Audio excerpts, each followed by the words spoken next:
Bismillahirrahmanirrahim. Assalamualaikum warahmatullahi wabarakatuh. Alhamdulillahi rabbil alamin. Wal aqibatu lil muttaqin wa la udwana illa 'alal zalimin. Asyhadu an la ilaha illallah wahdahu la syarika lah al-malikul haqqul mubin. Wa ashhadu anna nabiyyana Muhammadan 'abduhu wa rasuluhu shadiqul wa'dil amin.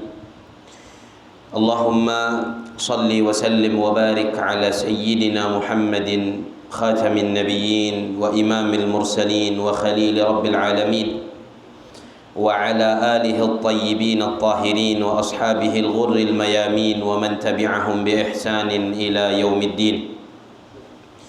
Subhanaka la ilma lana illa ma 'allamtana innaka antal alimul hakim. Rabbi shrah li sadri wa yassir li amri wahlul 'uqdatan min lisani yafqahu qawli. Allahumma inni abra'u min hawli wa quwwati wa alja'u ila hawlika wa quwwatik. Allahumma a'inni wa la tu'in 'alai wansurni wa la tansur alayya wahdini wa yassiril huda li. Allahumma anfa'na bima 'allamtana wa 'allimna ma yanfa'una wa zidna 'ilma. Allahumma inna nas'aluka 'ilman nafi'a wa qalban khashi'a wa lisanan dhakira wa 'amalan salihan mutaqabbala wa rizqan halalan tayyiban wasi'an mubaraka wa shifaa'an min kulli da'. Allahumma akhrijna min dhulumatil wahmi wa akrimna binuril fahmi waftah alaina bima'rifatil ilmi wa sahhil akhlaqana bil hilmi. Allahumma ij'alna minal ladzina yastami'una al-qawl fayattabi'una ahsanah. Allahumma iftah alaina futuhal 'arifin wa hab lana ma wahabtahu li'ibadikas salihin. أما بعد فإن أصدق الحديث كتاب الله وخير الهدي هدي رسول الله صلى الله عليه وسلم وشر الأمور محدثاتها وكل محدثة بدعة وكل بدعة ضلالة وكل ضلالة في النار.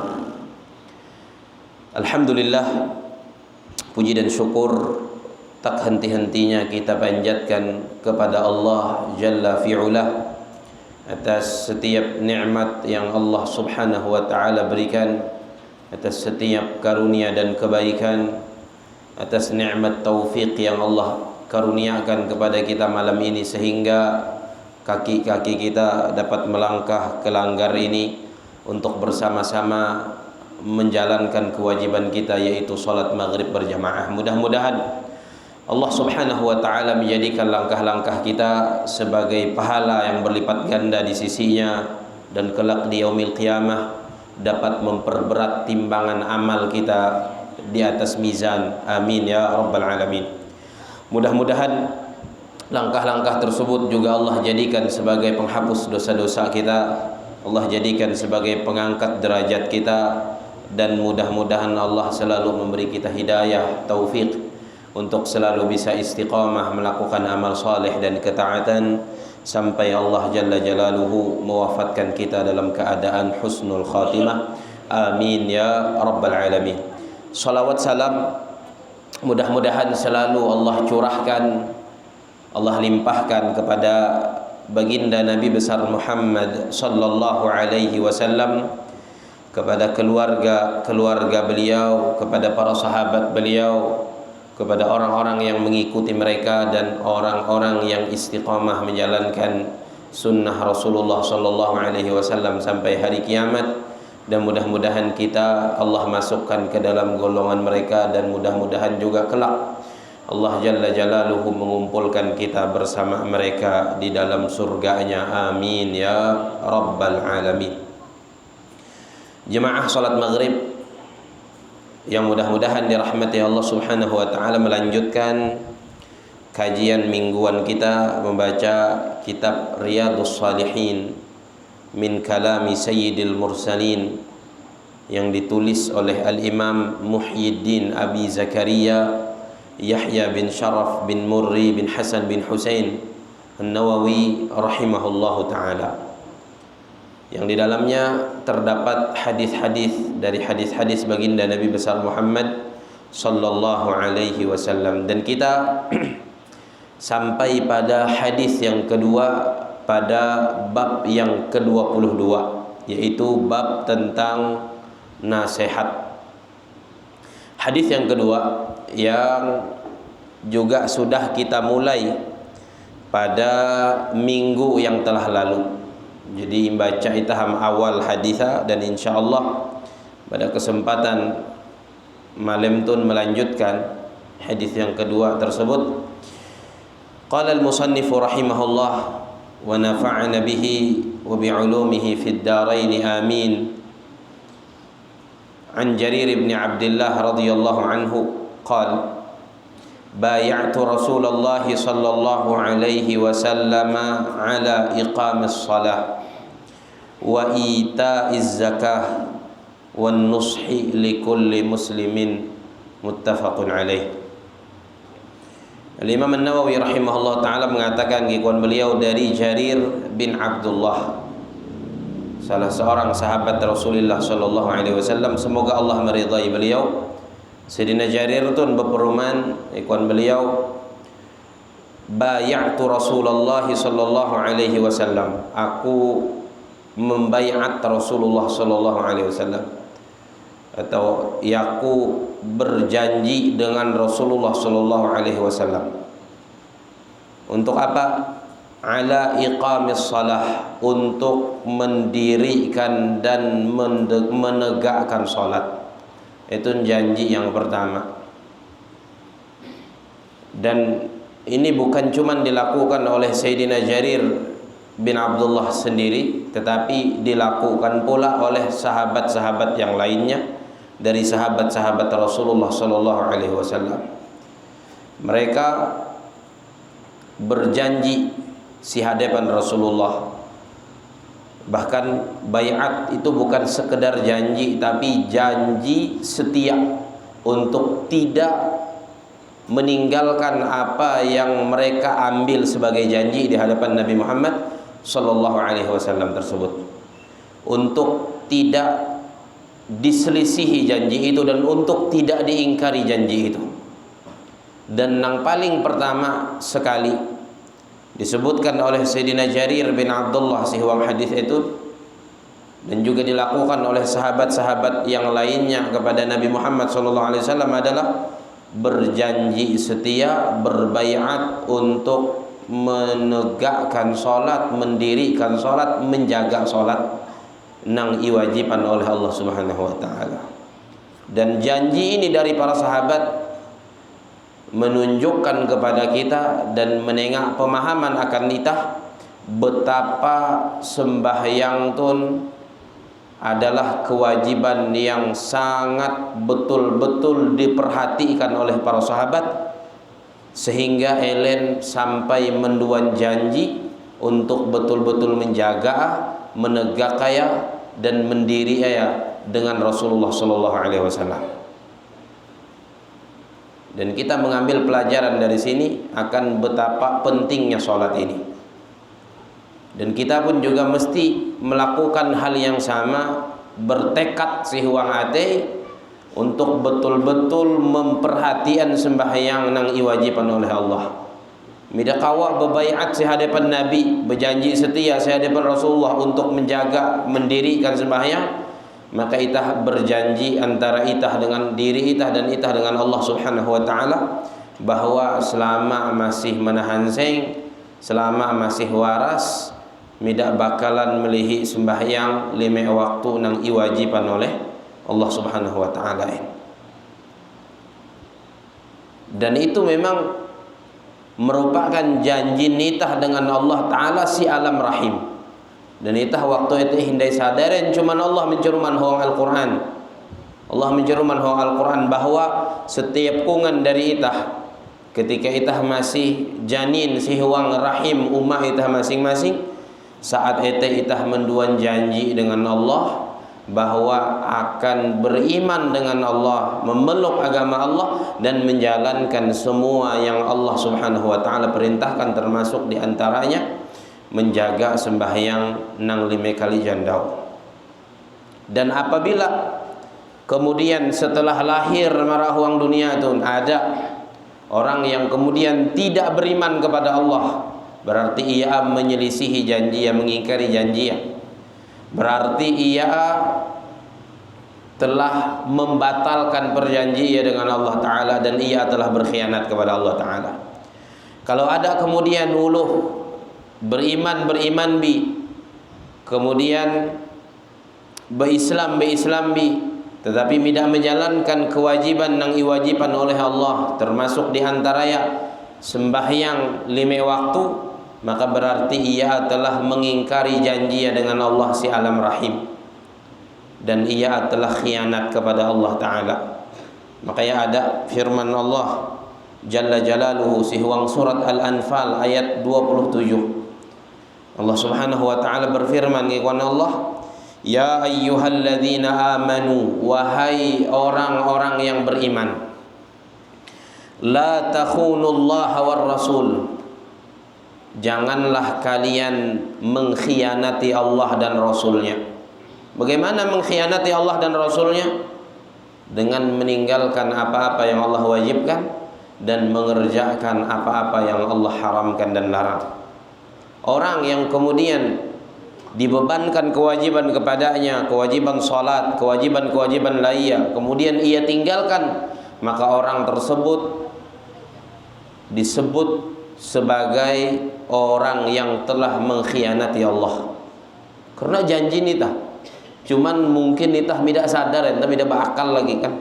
Tapi janji nitah dengan Allah sehuang rahim, bahwa itah ketika beluak marah uang dunia tuh, ketika itah sampai akil balik menjadi orang yang mukallaf, akan betul-betul menjaga kewajiban yang diwajibkan oleh Allah, termasuk diantaranya sembahyang 5 kali jandau. Itu janji nitah dengan Allah Ta'ala. Maka apabila ketika jadi sampai marah alam dunia tapi tidak tegawi itu, berarti khianat kepada Allah, khianat kepada Rasulnya Nabi Muhammad Sallallahu Alaihi Wasallam. Itu janji. Nah, makanya para sahabat mengambil janji itu kepada Rasulullah Sallallahu Alaihi Wasallam, berbaiat mereka di hadapan Rasulullah, berjanji setia mereka di hadapan Rasulullah SAW. Dan minggu nahelu nyampaian kula, kenapa mereka para sahabat ini betul-betul mengagungkan sholat. Maka bukan sekedar asal tegawi sembahyang para sahabat nih, tapi betul-betul mementingkan sembahyang. Humbui yang penting sembahyang, tapi bagi elen sembahyang betul-betul penting. Kekurang lebih tahan seng belum hong dunia tu, atau bagi itah kekurang lebih behas nang ingkinan itah. Maka itulah solat bagi para sahabat, ibarat kehidupan bagi mereka. Sehingga mereka para sahabat, dan itu mereka dapatkan dari Rasulullah SAW, apabila jadi sembahyang, entah jadi sembahyang maghrib deh, ada kerinduan sehuang hati elen menunggu waktu isya. Ada keinginan sehuang hati elen supaya lakas-lakas tame waktu sembahyang isya. Menitah tekan humbian, alhamdulillah wanita kawak menter-menter julu.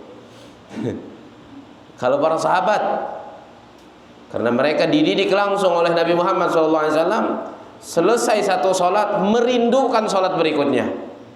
Nah, hampir kira-kira supaya itah tun dengan sembahyang sama dengan para sahabat dengan sembahyang. Sayyidina Umar bin Khattab radhiyallahu taala anhu wa ardhah, dalam kondisi beliau ditikam, yang beliau wafat setelah ditikam itu beberapa hari setelahnya, cuman kalimat sholat yang dapat membuat beliau siuman dari pingsannya. Ketika kalimat-kalimat nang lain midada nang kawain mempisik Umar ibn Khattab dari pingsan, dari betiruhen deh, dari pingsan. Ketika midadaan kalimat lain nang kawa mempisik Umar ibn Khattab dari pingsaya, maka cuman kalimat sembahyang sholat manang kau mempisik Umar ibn Khattab dari pingsaya. ngahau para sahabat, wahai Amirul Mukminin, elen mikeh meninggal Umar tun, ditikam 6 tikaman, mikeh meninggal ngahau let, tidak ada gerek-gerek sama sekali ya. Ada pang tahan seng masih. Nah, para sahabat tun khawatir kalau meninggal, kahau mida minsik kuan anaka Abdullah ibn Umar radhiyallahu taala anhuma. Cuman satu kalimat yang bisa membangunkan ayahku. Bisikkan di telinganya, as-salata ya Amirul Mukminin. Imbisikan si pindinga, sembahyang wahai Amirul Mukminin. Karena Umar saat pingsan itu belum menyelesaikan sholat subuh. Kikuan anak Abdullah, imbisikan mara pindinga, sembahyang wahai Amirul Mukminin. Bujur ketika imbisikan mara pinding beliau, sembahyang wahai Amirul Mukminin, siuman Sayyidina Umar dari pinggang saya. Allahu Akbar. Itu kenapa bisa demikian? Pingsan pun ternyata kawak siuman ketika mihining kalimat sembahyang. Beda dengan itah katun. Tiruh mihining kalimat sembahyang semakin tungkal betiruh. Allah. Semakin tungkal main subuh. Kuan artinya kuan kaum, as-salatu khairum minan naum. Semakin hayal kita. Sayyidina Umar ketika menghining kalimat salat, bergegas beliau bangun dari pingsannya, bukan dari tidurnya tapi dari pingsannya. Lalu beliau kemudian minta diambilkan air wudu, lalu kemudian beliau salat. Dan Sayyidina Umar radhiyallahu taala anhu arwah mengatakan setelah beliau salat subuh pagi itu, ikhwan beliau, ama innahu la hadza fil Islam liman tarakas shalah. Ketahuilah, sesungguhnya tidak ada bagian di dalam Islam dan tidak ada tempat dalam Islam untuk orang yang meninggalkan sholat. Identitas kita adalah sholat. Identitas kita sehadapan Allah Subhanahu wa taala humbui KTP yang jemaah. Miki hay gareh menengan mara Allah, ya Allah KTP kula Islam tulis saya. Namen kula mara surga. Umien. Adi identitas KTP itu mara desa, hanya apa KTP. Mara kecamatan apa KTP. Tapi hadapan Allah identitas itah bujuran Islam atau humbui sembahyang nang 5 kali jandau. Sembahyang 5 waktu. Dan kita kalau ingin memperbaiki diri, mulai dari memperbaiki sholat kita. Begitu pula kita mesti mengambil baiat dari anak-anak kita agar mereka betul-betul berjanji sehadapan itah. Betul-betul berjanji sehadapan itah pacangan menjaga sembahyang nang 5 kali jandau. Dan apabila keluarga nitah menduat janji atau berjanji setia untuk menjaga sembahyang nang 5 kali jandau si hadapan nitah, maka si kueh pun yang berada dan lain pun yang dilakukan setelah itu, maka kita akan merasa aman karena orang yang sholat pasti akan dijaga oleh Allah Subhanahu wa taala. Beda perlu khawatir hendak meninggal lakas kah kita melihi anak nang bujur-bujur menjaga sembahyang nang 5 kali jandau, beda perlu kita memikirnya kalau tukulukin, karena Allah Subhanahu wa taala memastikan akan memperbaiki orang-orang yang menjaga sholat. Makanya itulah kenapa Rasulullah sallallahu alaihi wasallam itu huwang hadis Nabi mengatakan, ikhwan Nabi, muru auladakum bis shalah wa hum abna'u sab'in. Perintahkan anak kalian untuk sholat ketika usia mereka 7 tahun. 7 tahun belum balik. Tapi kalau Rasulullah inyoho sembahyang. Membiasaan ini. Membiasa ya supaya apabila kareh balik bujur-bujur memperhatian sembahyang. Karena apabila seseorang sudah menjaga sholatnya, maka Allah akan menjaganya dari perbuatan keji dan mungkar, perbuatan dosa-dosa besar. Dan kikuan Rasulullah melanjutkan sabdan beliau, wadribuhum, dan pukullah anak-anak kalian apabila meninggalkan sholat, wahum abna'u ashrin, ketika mereka berusia 10 tahun. Dihumban kon Nabi Muhammad. Elah urusan dunia mana mahumban anak dengan urusan agama, urusan sembahyang. Bila 10 tahun bidah hendak sembahyang, incatuk. Hentamein. Nabi mengajarkan kepada itah betapa pentingnya sembahyang itu akan kebaikan anak itah. Umur 7 tahun hendak balikin inyoho sembahyang sampai ia bujuran hendak sembahyang. Umur 10 tahun masih midah hendak sembahyang, incatuk sampai hendak sembahyang. Karena Rasulullah tahu bahwa seseorang yang menjaga salatnya dia akan jadi orang baik. Kalau hari ini kita melihat ada orang-orang yang melakukan dosa-dosa, ada nang berjudi, maka jika hendak mengite hendamen maka ia terjerumus marah uang judi, imperiksa bi sembahyang, tidak sembahyangin atau sembahyang kacau. Amun sembahyang cak. Ada uluh yang kemudian melakukan dosa lainnya, zina, mencuri, meminum minuman keras, narkoba, imperiksa sembahyang. Mida sembahyangin karena uluh nang sembahyang imastian oleh Allah sehwang Al-Quran bacangan jaga oleh Allah Ta'ala dari perbuatan keji dan mungkar. Perbuatan keji, dosa-dosa besar, dan perbuatan mungkar, kemaksiatan. Allah mengatakan, ikhwan Allah, inna salata tanha anil fahsya'i wal munkar. Sesungguhnya salat yang Allah wajibkan, yang apabila betul-betul kita perhatikan dan kita jaga, Allah jamin apa kata Allah? Tanha anil fahsya'i wal munkar, mencegah orang yang mengerjakannya dari melakukan perbuatan keji, dosa-dosa besar, dan perbuatan mungkar, maksiat. Itu jaminan Allah. Dan Allah tidak akan pernah mengingkari janjinya. Itu janji Allah. Allah tidak akan pernah mengingkari janjinya. Meriksa benang kacau kehidupan ya, itu berawal dari sholatnya yang kacau. Menggawi dosa, menggawi maksiat, hatta kau kabun hetun, hatta kau kabun gani, bungkas toko hetun, bungkas toko gani, insek marahuma, bapa sehuma, sembahyang kau humui, indah harapanin. Maka pendidikan dimulai dari mendidik dengan menyuruh mereka untuk sholat. Mulai dari mendidik dengan menyuruh mereka untuk betul-betul menjaga sholat. Karena sholat itu punya peran dalam memperbaiki akhlak. Sholat sembahyang punya peran untuk mahawi manusia menjadi manusia yang bagus, manusia yang baik, dan manusia yang bujur. Oleh karenanya Nabi begitu menekankan, sampai umur 7 tahun yang belum balik sudah disuruh oleh Nabi orang tuanya untuk menyuruh anaknya mengerjakan sholat. Dan 10 tahun itu kadang-kadang ada yang belah balik, ada yang hindai. Kalau Nabi yang 10 tahun hindai sembahyang ya, ialah membiara ya, incatuk. Karena sholat ini menentukan arah kehidupan seseorang. Kalau sholatnya baik, maka dia akan jadi orang baik.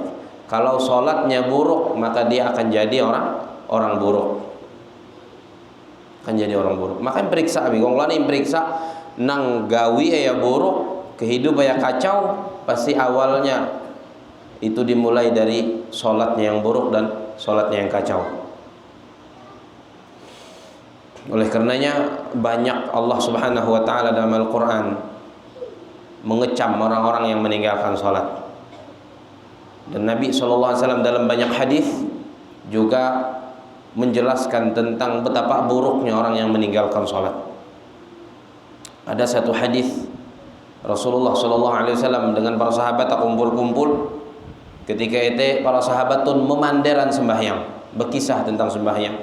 Lalu ditimpali oleh Nabi, disahuti oleh Rasulullah SAW. Ikwan Nabi Rasulullah SAW mengatakan, Nabi mengatakan, ikwan Nabi, man hafadha 'alaiha, siapa yang betul-betul menjaga salat, kanat lahu nuran, maka salat itu akan menjadi cahaya untuknya di dunia dan di akhirat. Cahaya di dunia, dia akan lurus jalannya, tidak menyimpang kanan, menyimpang kiri. Lalu ikwan Nabi hindai wa burhanan, salat itu akan menjadi bukti kebenaran imannya kepada Allah. Wa najatan yaumil qiyamah, dan ikut Rasulullah, siapa yang menjaga salatnya dia akan mendapatkan keselamatan pada hari kiamat, dijamin selamat dengan menjaga salat. Tapi sebaliknya ikut Rasulullah alaihi salatu wasallam, man lam yuhafiz 'alaiha, siapa yang tidak menjaga salatnya, tidak memperhatikan salatnya, maka apa? Lam yakun lahu nur, dia tidak punya cahaya. Wala burhan, tidak punya pembela dan bukti atas keimanannya kepada Allah di hari kiamat. Wala najatun, dan dia tidak punya keselamatan di hari kiamat. Dan lebih buruk lagi kata Rasulullah alaihi salatu wasallam melanjutkan tentang orang yang tidak menjaga salatnya, wa kana yaumil qiyamah, dan orang yang tidak menjaga salatnya pada hari kiamat, ma'a Qarun, akan berkumpul bersama Qarun. Qarun yang dibinasakan oleh Allah karena tidak mau beriman, hentamin gara-gara kesisibukan dengan harta ya. Lalu dikumpulkan dengan siapa lagi? Wa Fir'aun, dikumpulkan bersama Fir'aun pada hari kiamat. Fir'aun yang mengaku Tuhan, hakun dikakumpul dengan Fir'aun. Kira-kira mun kumpul dengan Fir'aun suwe. Mun kumpul dengan Fir'aun itu tidak harapan wong surgain. Kumpul dengan Fir'aun sih wong neraka wal iyadzubillah. Wa Haman, kumpul dengan Haman. Haman teh menteri Fir'aun. Nang huang Al-Quran yang ngisahan oleh Allah, Fir'aun pergi berlaku dengan Haman. Ikon Fir'aun, wahai Haman, maknanya huang Al-Quran ada, wahai Haman, ihawian akan ku hejan, ya ku hendak menengkilik Tuhan Musa siunjun langit kani. Fir'aun, Haman mati dalam keadaan tidak beriman. Wa Ubay bin Khalaf, kemudian ikon Rasulullah, orang yang tidak sholat juga di yaumil qiyamah akan Allah kumpulkan bersama Ubay bin Khalaf.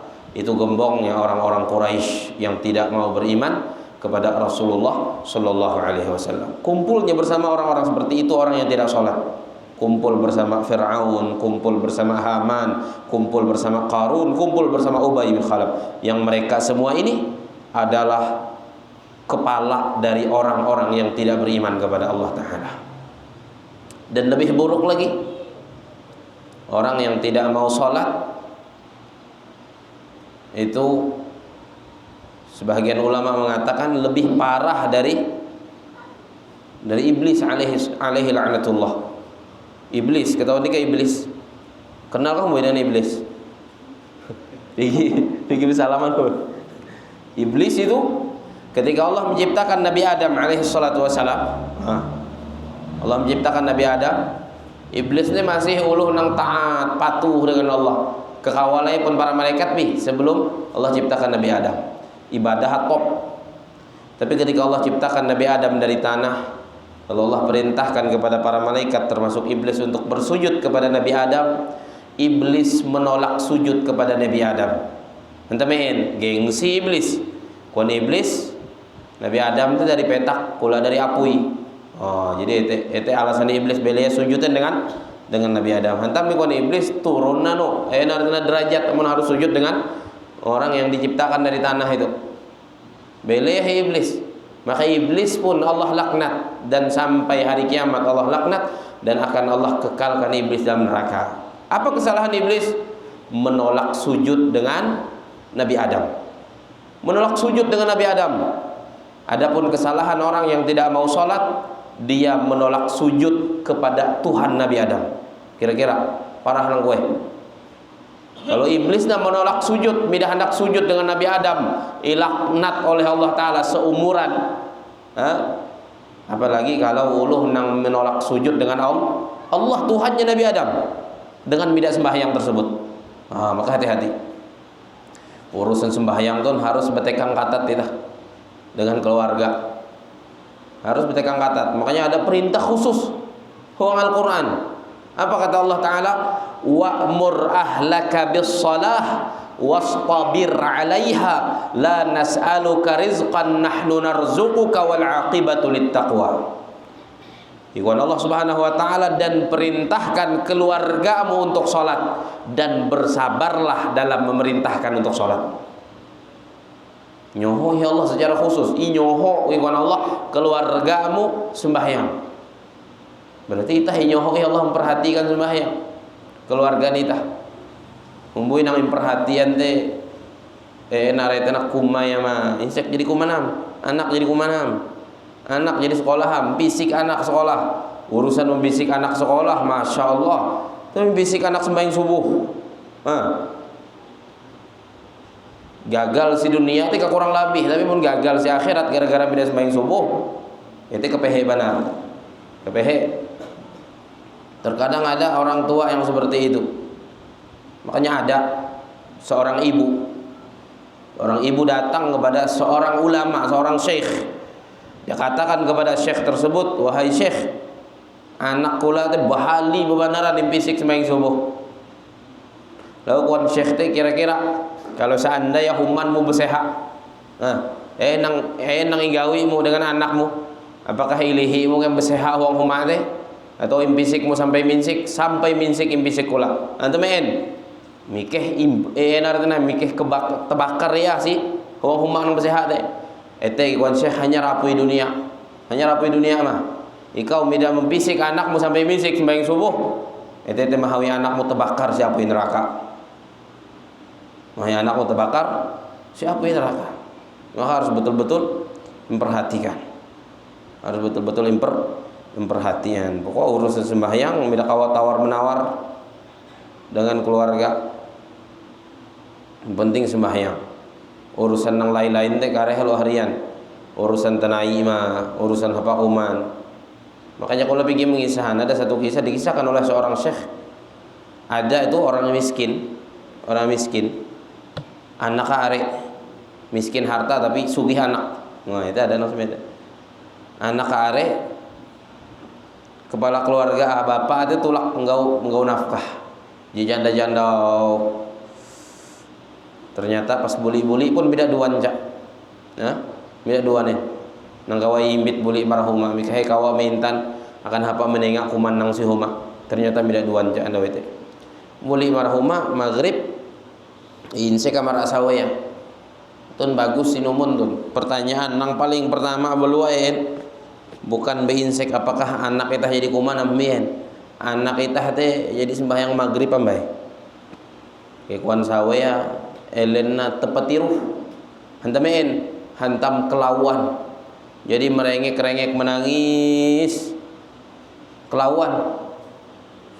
Makanya imbujuk-bujuk supaya tepetiruh akhirnya tepetiruh dan besalang menangis kan tepetiruh kan dalam tenai belau dalam keadaan tenai belau besalang menangis betiruh maka kikuan bapak adna impisik nyoh sembahyang maghrib hello mumpung hindai beluain waktu maghrib tuh kikuan umah amun impisik kareh menangis hindai kelawan hindai kok akan bapak tugas kutun sebagai kepala keluarga hampir supaya lain sembahyang bila tahu urusnya urusan isin tenai deh jadi usaha janda tuh itu urusan Allah Subhanahu wa taala pokok urusan sembahyang bisik lo supaya sembahyang akhirnya dibangunkanlah untuk sholat dibangunkan bisik mau sembahyang sendiri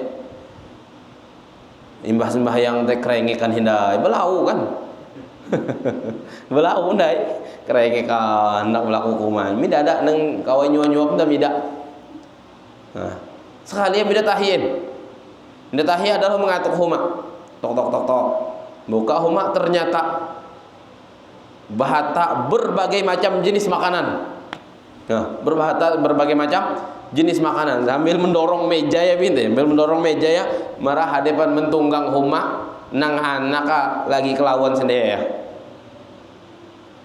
ternyata kata si orang yang bawa makanan itu suruh mengambil semua ini ambil makanan ini ambil semua entamein ditanya oleh ayah mereka itu entamein maka agak makanan mereka itu ikuan nang empun makanan teh andaun ada tamu menyarang aku dan aku mempersiapkan jamuan sebanyak itu dengan berbagai macam jenis makanan supaya menjamu tamunku teh kareh bela jadi bepander dengan ya akuman tapi ternyata ketika pander rupa tamu tena merajuk si benteng jalanan pas langsung buli mida sempet kumanen hantam merajuk akhirnya amun ingkinanku si huma ngikon na impun makanan teh mida harapan lepehen makanya imbitku beluah huma dan yaku bepander ketika sambil beluah huma teh si kue pun pain gutun besandak maka yaku mengatuk huma nang painku besandak sehadapan lawang lah dan ternyata painku besandak sehadapan humanmu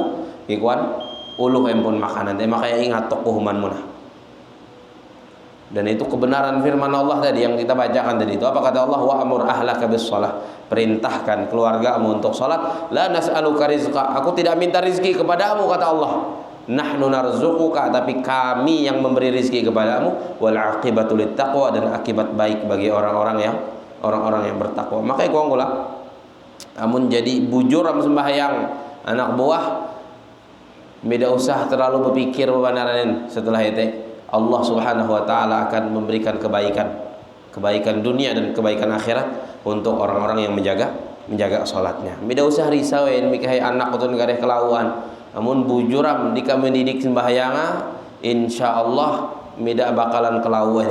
Jaminan Allah Subhanahu wa taala. Jaminan Allah Subhanahu wa taala. Makanya mulai dari salatnya, mulai dari memperbaiki salatnya, mendidiknya untuk betul-betul menjaga salat. Mudah-mudahan kita semua Allah beri taufik hidayah untuk betul-betul menjaga salat kita sampai kita mati dan meninggalkan dunia ini, dan begitu pula anak-anak kita. Mudah-mudahan Allah beri kita hidayah taufik untuk mendidik mereka, memperhatikan salat-salat mereka dan salat-salat keluarga kita. Amin ya rabbal alamin. Sallallahu ala nabiyyina Muhammadin wa ala alihi wasallam. Subhanakallahumma wa bihamdika asyhadu an la ilaha illa anta astaghfiruka wa atubu ilaik. Assalamualaikum warahmatullahi wabarakatuh.